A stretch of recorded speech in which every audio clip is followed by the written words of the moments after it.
ದ್ವಿತೀಯ ವರ್ಷದ ನವರಾತ್ರಿ ವೈಭವ ಉತ್ಸವವನ್ನು ಶ್ರೀ ಬಸವೇಶ್ವರ ವಿದ್ಯಾಶಾಲಾ ಆಡಳಿತ ವತಿಯಿಂದ 9 ದಿನಗಳಿಂದ ಶ್ರೀ ಮಹಾದೇವಿ, ಶ್ರೀ ಮಹಾಲಕ್ಷ್ಮಿ, ಶ್ರೀ ಮಹಾಸರಸ್ವತಿ ಪೂಜಾ ಕಾರ್ಯಕ್ರಮವನ್ನು ಶ್ರೀ ಬಸವೇಶ್ವರ ವಿದ್ಯಾಶಾಲಾ ಆಡಳಿತಾಧಿಕಾರಿ ಹಾಗೂ ಸರ್ವಂ ಶಿವಂ ಸತ್ಯಂ ಜಯಂ ಸೇವಾ ಟ್ರಸ್ಟ್ನ ಸಂಸ್ಥಾಪಕರಾದ ಶ್ರೀ ದೀಪರಾಜ್ ಅವರು ನಮ್ಮ ಕ್ಷೇತ್ರದ ಜನರಿಗೆ ಆಯುರ, ಆರೋಗ್ಯ, ಐಶ್ವರ್ಯ, ಸುಖ, ಸಂಪತ್ತು, ಜ್ಞಾನ, ಜಯವನ್ನ ಕರುಣಿಸಲಿ ಎಂದು ಆಶೀರ್ವದಿಸಿದರು.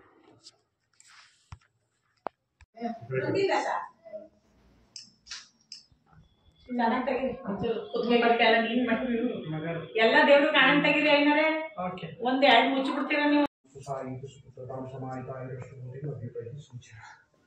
नमस्ते शारदा देवी काश्मीर पुरवासिनी नामहं प्रार्थये देवी प्रातः सुप्राते शरीरे विद्या बुद्धिं च देहि मे.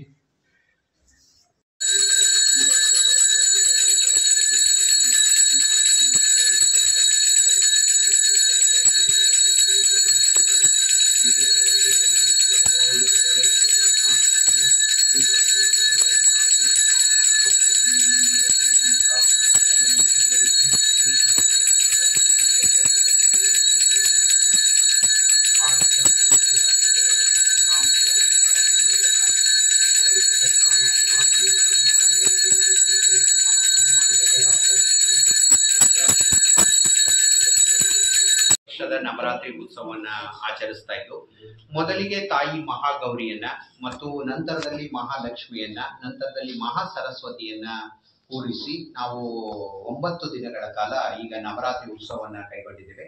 ಈ ನವರಾತ್ರಿ ಉತ್ಸವದಲ್ಲಿ ಪೋಷಕರಿಗೆ, ಸಾರ್ವಜನಿಕರಿಗೆ ಮತ್ತು ನಮ್ಮ ಶಾಲೆಯ ಮಕ್ಕಳಿಗೆ ಮತ್ತು ಬೇರೆ ಹೊರಗಿನ ಶಾಲೆಯ ಮಕ್ಕಳಿಗೂ ಕೂಡ ನಾವು ವಿವಿಧ ಸ್ಪರ್ಧೆಗಳನ್ನು ಏರ್ಪಡಿಸಿದ್ವಿ. ಎಲ್ಲ ಸ್ಪರ್ಧಾ ವಿಜೇತರಿಗೆ ಬಹುಮಾನಗಳನ್ನು ಎಲ್ಲ ನೀಡಿದ್ದೀವಿ. ಎಲ್ಲ ಪೋಷಕರು, ಸಾರ್ವಜನಿಕರು ಹೆಚ್ಚಿನ ಸಂಖ್ಯೆಯಲ್ಲಿ ಬಂದು ನಮಗೆ ಪ್ರೋತ್ಸಾಹವನ್ನು ನೀಡಿ ಎಲ್ಲ ಕಾರ್ಯಕ್ರಮಗಳಲ್ಲಿ ಪಾಲ್ಗೊಂಡಿರ್ತವೆ. ಅವ್ರಿಗೆಲ್ಲರಿಗೂ ನಾವು ತುಂಬ ಹೃದಯದ ಅಭಿನಂದನೆಗಳನ್ನು ಸಲ್ಲಿಸ್ತೇವೆ. ಅವರೆಲ್ಲರಿಗೂ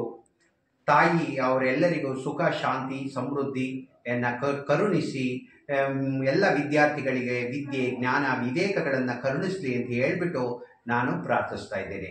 ಹಾಗೆ ಈ ಒಂದು ಕಾರ್ಯಕ್ರಮದಲ್ಲಿ ನಮ್ಮ ಶಾಲೆಯ ಎಲ್ಲ ಅಧ್ಯಾಪಕ ವೃಂದದವರು, ವಿದ್ಯಾರ್ಥಿಗಳು ಮತ್ತು ಆಲೂರಿನ ಸಾರ್ವಜನಿಕರು ತುಂಬ ಶ್ರದ್ಧಾ ಭಕ್ತಿಗಳಿಂದ ಭಾಗವಹಿಸಿ ನಮಗೆ ಪ್ರೋತ್ಸಾಹವನ್ನು ಕೊಟ್ಟು ಈ ನವರಾತ್ರಿ ಉತ್ಸವವನ್ನು ಯಶಸ್ವಿಗೊಳಿಸಿರ್ತಾರೆ. ಧನ್ಯವಾದ.